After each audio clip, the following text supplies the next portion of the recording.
बिहार की राजनीति खूब गर्मा रही है। नीतीश और तेजस्वी के बीच नोकझोंक के कहानियां दिलचस्प मोड़ ले रही है। आपको बता दें कि जहां नीतीश के समर्थन में उपेंद्र कुशवाहा आ खड़े हुए, तो वहीं कांग्रेस ने तेजस्वी के समर्थन में कहा कि अगर आरोप और प्रत्यारोप होंगी तो बातें बढ़ेंगी।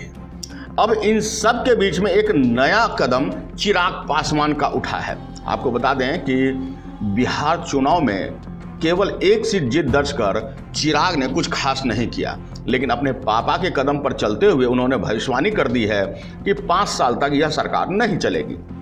चिराग पासवान ने लोक जनशक्ति पार्टी के स्थापना दिवस पर कार्यकर्ताओं को पत्र लिखा है। चिराग ने कहा, हम सभी को 243 विधानसभा क्षेत्र की तैयारियों में अभी से लगना है। सभी सीटों पर पार्टी बिहार के लिए अपना भी विजन रखकर जनशक्ति पार्टी यानी लोक जनशक्ति पार्टी के राष्ट्रीय अध्यक्ष जमुई सांसद चिराग पासवान ने अपने दिवंगत पिता रामविलास पासवान की तरह मौसम वैज्ञानिक के रोल में आ चुके हैं। जी हाँ, भविष्यवाणी कर रहे हैं वो और कह रहे हैं कि यह सरकार 5 साल नहीं चलेगी, इसलिए हमें तैयारी करना है अगले चुनाव की। यानी बिहार चुनाव के बाद जो सरकार बनी है वो 5 साल नहीं चलने वाली है और इसलिए चिराग पासवान अगली दांव खेलने के लिए अपनी दांव चल चुके हैं। चिराग पासवान ने साफ शब्दों में कहा कि 243 विधानसभा क्षेत्र की तैयारियों में जुड़ जाना है, ताकि जो चुनाव आप लोग 5 साल के लिए सोच रहे हैं ऐसा नहीं है। बिहार में नीतीश की सरकार 5 साल नहीं चलेगी। वहीं तेजस्वी यादव भी ऐसा कह चुके हैं। आपको बता दें कि तेजस्वी यादव ने भी कहा कि यह 5 सालों तक सरकार नहीं चलेगी। अब देखना दिलचस्प होगा कि चिराग या तेजस्वी की ये भविष्यवाणी कहां तक सत्य होगी। भविष्य वक्ता की तरह, मौसम वैज्ञानिक की तरह, ज्योतिष शास्त्र के ज्ञाता की तरह जो भविष्यवाणी की जा रही है कि 5 साल सरकार नहीं चलेगी, उसके पीछे वजह क्या है?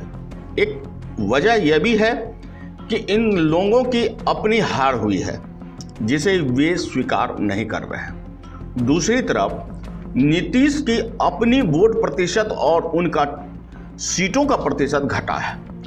एनडीए में भले ही नीतीश हों, लेकिन भाजपा जो छोटे भाई की भूमिका में थे वो बड़े भाई के भूमिका में आ चुके हैं और ऐसे में दोनों के बीच खटपट की उम्मीद लगा करके इन दोनों की भविष्यवाणी चल रही है।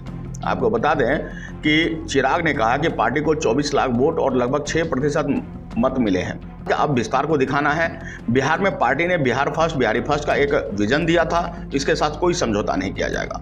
उन्होंने कहा कि पार्टी में जुड़ने लोग पार्टी को ज़्यादा मजबूत करें। चिराग ने विधानसभा चुनाव अकेले लड़ने का फैसला क्यों किया, इसको लेकर भी उन्होंने खुलासा किया है। चिराग ने कहा कि उनके पास केवल 2 ही विकल्प थे, या तो उनकी पार्टी केवल 15 सीट पर विधानसभा चुनाव लड़े या फिर फ्रेंडली फाइट करे। चिराग ने कहा कि एनडीए में लोक जनशक्ति पार्टी को मात्र 15 सीट देने की बात कही गई थी, जिससे कि पार्टी के संसदीय बोर्ड ने नहीं माना। इसी कारण से अधिकांश सीटों पर फ्रेंडली फाइट करने का निर्णय लिया गया। पार्टी ने चुनाव में 135 प्रत्याशी मैदान में उतारे थे। आपको बता दें कि चिराग पासवान एक नई पारी खेलने के लिए जमीन तलाशने में जुट चुके हैं। वहीं तेजस्वी यादव अगली सरकार बनाने की कवायद निरंतर कर रहे हैं। देखना दिलचस्प होगा कि बिहार की राजनीति में क्या कुछ नया आता है। अगर आपने अब तक हमारा चैनल सब्सक्राइब नहीं किया है तो सब्सक्राइब करें और बेल आइकन अवश्य दबाएं ताकि खबरों का नोटिफिकेशन आपको मिलता रहे।